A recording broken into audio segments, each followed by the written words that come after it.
Olá, meus queridos. Quero te convidar para nós continuarmos nessa jornada de meditação, reflexão, no texto de Lucas, capítulo 15. Vamos então abrir a palavra, Lucas, Evangelho do Senhor Jesus, segundo o que registrou Lucas, no capítulo 15. Vamos ler, vamos orar, vamos meditar, buscar o alimento espiritual, o alimento sólido da palavra do Senhor para a nossa vida.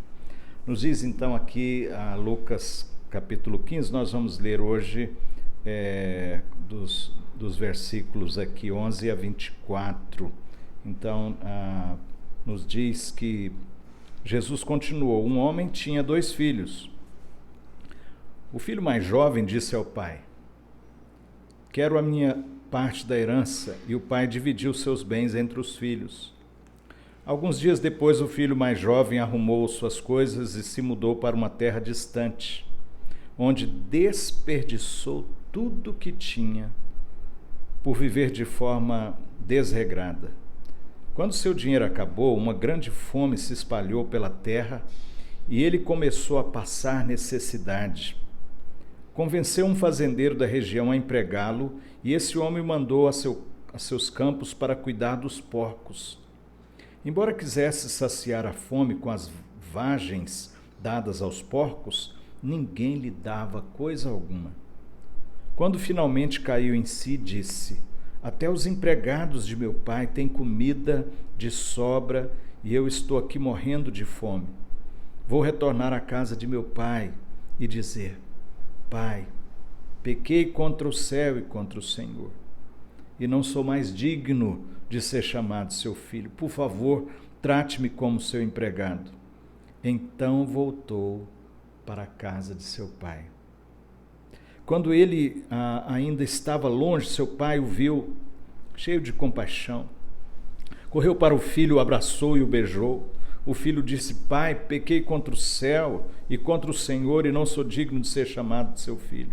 O pai, no entanto, disse aos servos: depressa, tragam a melhor roupa da casa e vistam nele, coloquem-lhe um anel no dedo e sandálias nos pés, matem um novilho gordo, cevado, faremos um banquete e celebraremos, pois este meu filho estava morto e voltou à vida, estava perdido e foi achado. E começaram a festejar. Vamos orar? Vamos orar ao Senhor. Senhor Deus, nós pedimos a orientação, o alimento, a palavra do Senhor, que ilumina os nossos caminhos, guia os nossos passos. Tu conheces, ó Deus, cada coração que ouve essa mensagem, que vê, ó Deus, essa mensagem nessa hora. Fala com cada um de nós, pedimos humildemente em nome de Jesus. Amém. Amém. Queridos, como nós estamos fazendo uma série de sermões nesse texto, é bom lembrar que esse texto, de fato, é um dos textos mais conhecidos na humanidade, né?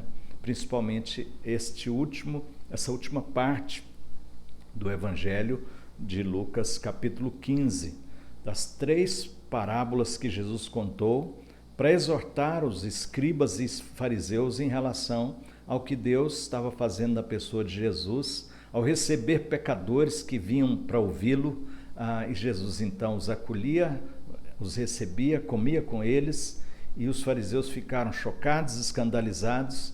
E agora, por último, Jesus então, nós vimos que primeiro Jesus, com as 3 parábolas, queria apontar para o Pai, mostrando como Deus envia Jesus, como o Pai é amoroso, como o Pai, como um pastor busca a ovelha, como a mulher que busca a sua moeda preciosa, e como o Pai que recebe o filho de volta, o acolhe com todo o seu amor. Então nós vimos, primeiramente, Jesus quer mostrar para os fariseus legalistas, moralistas, que esse é Deus mesmo, é um Deus cheio de amor, que com a sua graça nos escandaliza, com seu amor transbordante, que recebe pecadores indignos, que vem buscar a sua graça, a sua misericórdia, como os pecadores estavam sendo atraídos pelo amor de Jesus. Então, primeiramente, Jesus está mostrando o Pai.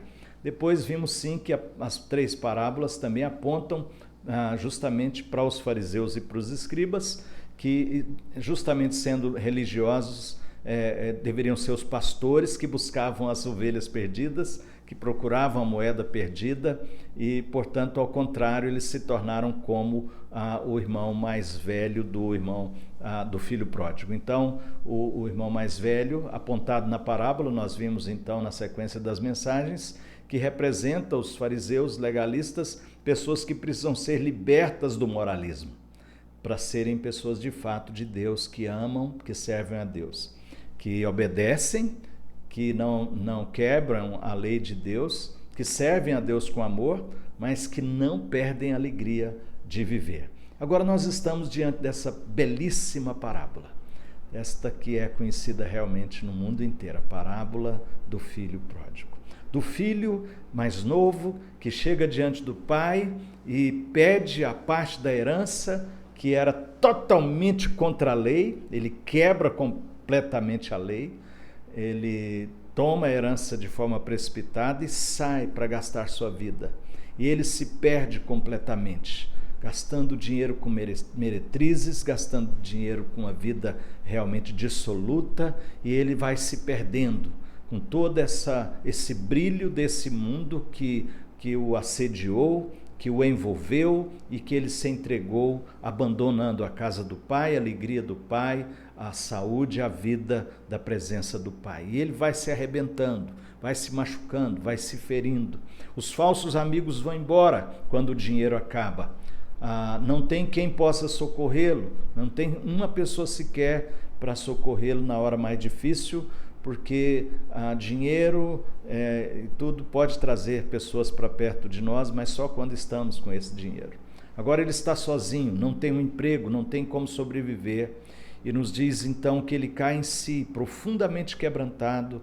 Ele reconhece que na casa do Pai até os empregados são tratados com amor, e Jesus então está apontando para todos nós, queridos, para todos nós. Todos nós nos perdemos, todos nós caímos em Adão, perdemos a presença da casa do Pai e saímos aí destruindo nossas vidas, muitas vezes tendo algum sucesso, tendo algum dinheiro, tendo algumas pessoas perto de nós por causa desse dinheiro, desse sucesso circunstancial, mas no fundo estamos perdidos, longe da casa do Pai. Que o Senhor traga consciência, que o Senhor traga arrependimento, que o Senhor traga para nós uma volta do nosso coração para a casa do Pai. Esse é o tema que queremos compartilhar, que nos vem desse texto, quando ele disse: eu vou voltar para a casa do Pai. E essa volta para a casa do Pai, né? Voltando para a casa do Pai, voltando para a casa do Pai. Primeiramente observamos que ele volta para a casa do Pai por causa de uma profunda consciência do que seja verdadeiramente o Pai e a casa do Pai. Teologicamente falando, essa consciência só vem pelo próprio Espírito Santo de Deus na nossa vida. Só Deus pode nos conceder essa consciência. Mas se você percebe, é porque Deus está te dando essa consciência. E aí você deve abraçar essa consciência. Eu preciso da casa do Pai. Eu preciso da verdadeira alegria que há na casa do Pai. Nós estamos aí, queridos, o brilho deste mundo querendo constantemente nos roubar da casa do Pai. Mas o filho pródigo caiu profundamente em si e disse: eu vou voltar para casa. Então essa consciência, que é um presente de Deus, que vem para nós, a iluminação do Espírito, o Espírito de Deus realmente trazendo para nós essa clareza de que nós precisamos da casa do Pai. A casa do Pai, e não o brilho desse mundo que é circunstancial e logo vem as trevas. E continua-nos o texto mostrando que ele também teve um profundo arrependimento. Pequei contra os céus, pequei contra o Senhor. Então esse é o segundo aspecto que observamos aqui desses passos, desse processo de voltar para a casa do Pai. Deus nos concede uma consciência. Quando temos essa consciência, devemos abraçá-la completamente. Eu preciso voltar para a casa do Pai. Em sequência, o texto nos mostra a bênção do arrependimento, que também é uma obra de Deus no nosso coração, mas que nós entregamos esse arrependimento para Deus. nós temos essa atitude de trazer isso e dizer: Senhor, eu pequei, eu que pequei contra os céus, pequei contra o Senhor, pequei diante de Ti.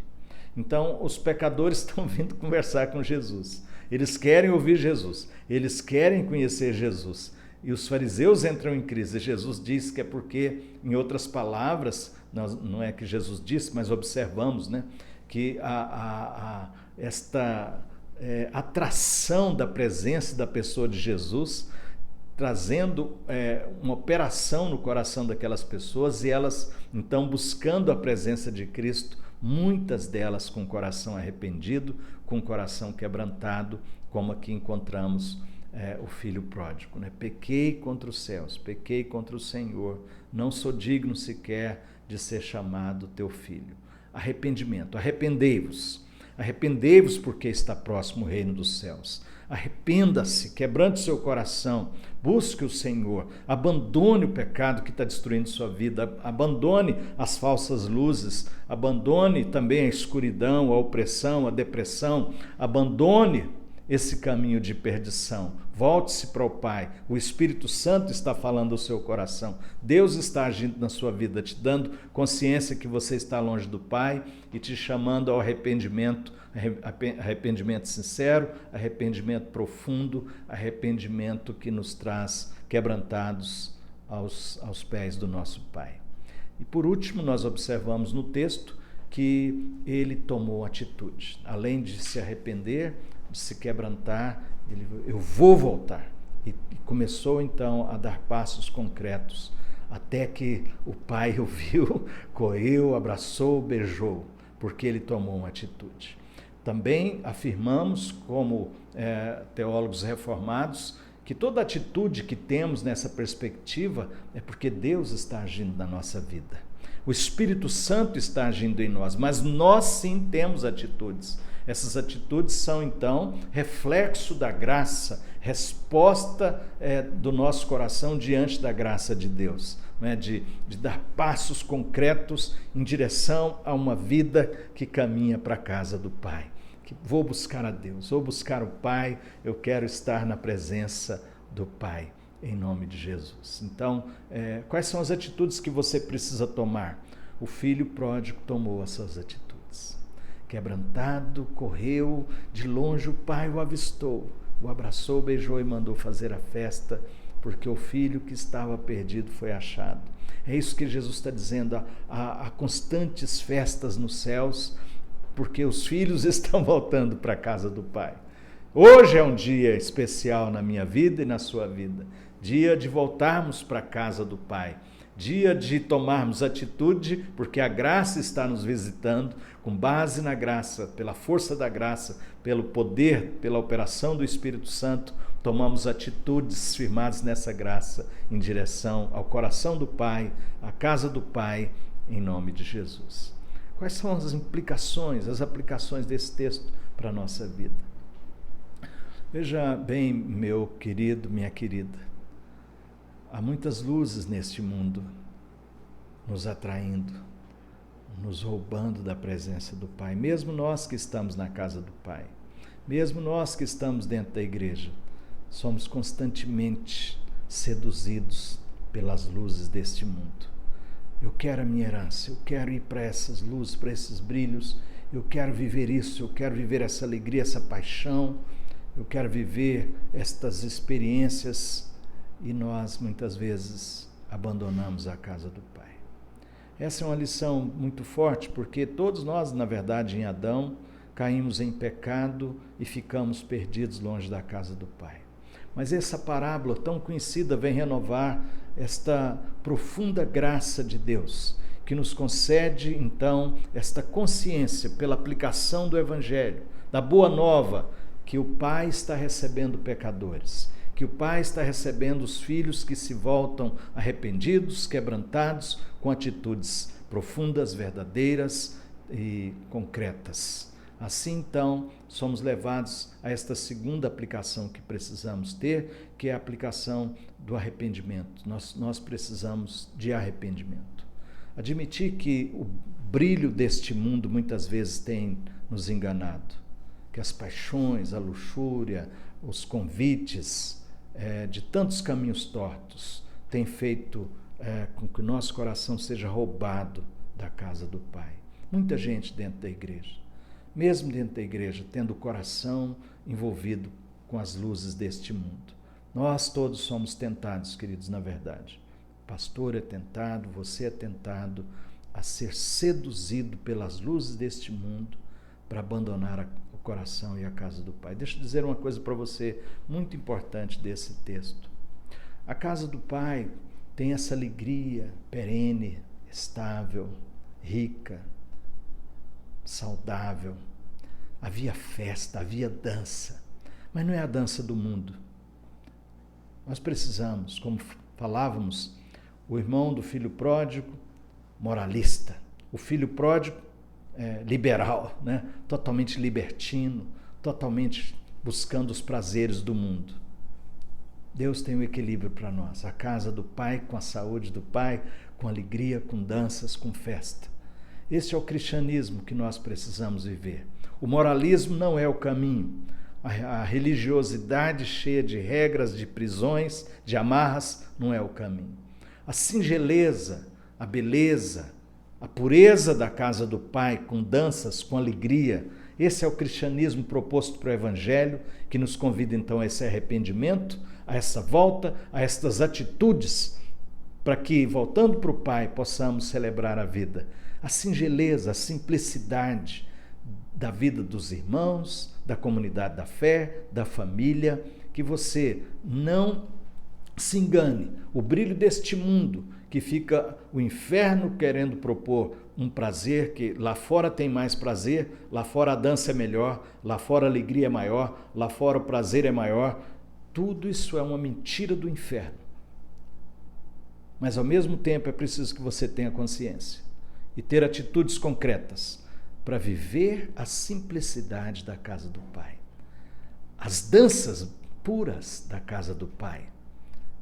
A amizade, a alegria com pureza, com ética, respondendo com amor à lei e os princípios do coração do Pai. Mas celebrando com danças, com festa e com alegria, servindo e obedecendo o Pai no temor do Senhor. Voltando para a casa do Pai, voltando para a casa do Pai. Todos os dias precisamos voltar para a casa do Pai, queridos. Como é que você está hoje? Talvez você está dentro da igreja, mas não está na presença do Pai.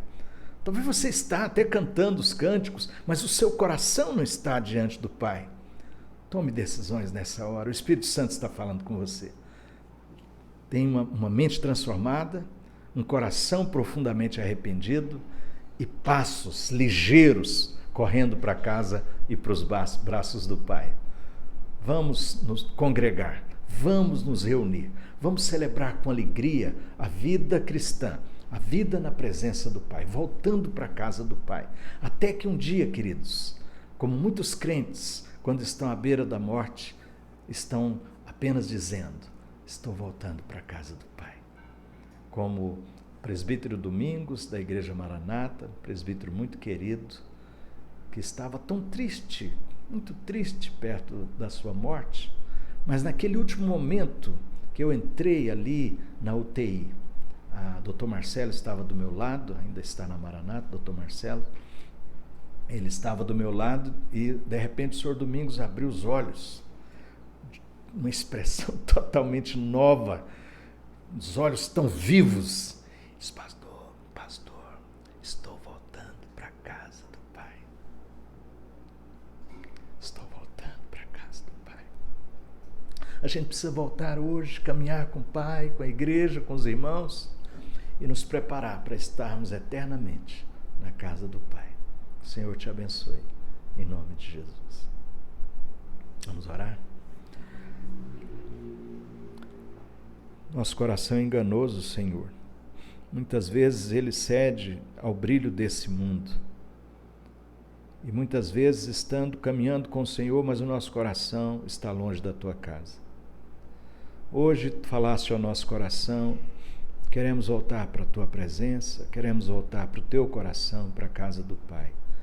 Ensina-nos a humildade, a singeleza e a beleza da tua casa, da tua presença, da vida na igreja com os irmãos, em casa com a família, caminhando, Senhor, com essa simplicidade de vida, com a alegria do Espírito Santo, com as danças, com a celebração, com pureza, com singeleza, com integridade, servindo o Senhor e obedecendo a tua palavra no temor do Senhor, por gratidão, por alegria, Senhor, em nome de Jesus. Amém. Amém. Receba a bênção e que a graça do nosso Senhor Jesus Cristo, o amor de Deus, o nosso amado e maravilhoso Pai, que a comunhão e as consolações do Espírito Santo sejam com sua vida, hoje e para sempre. Amém.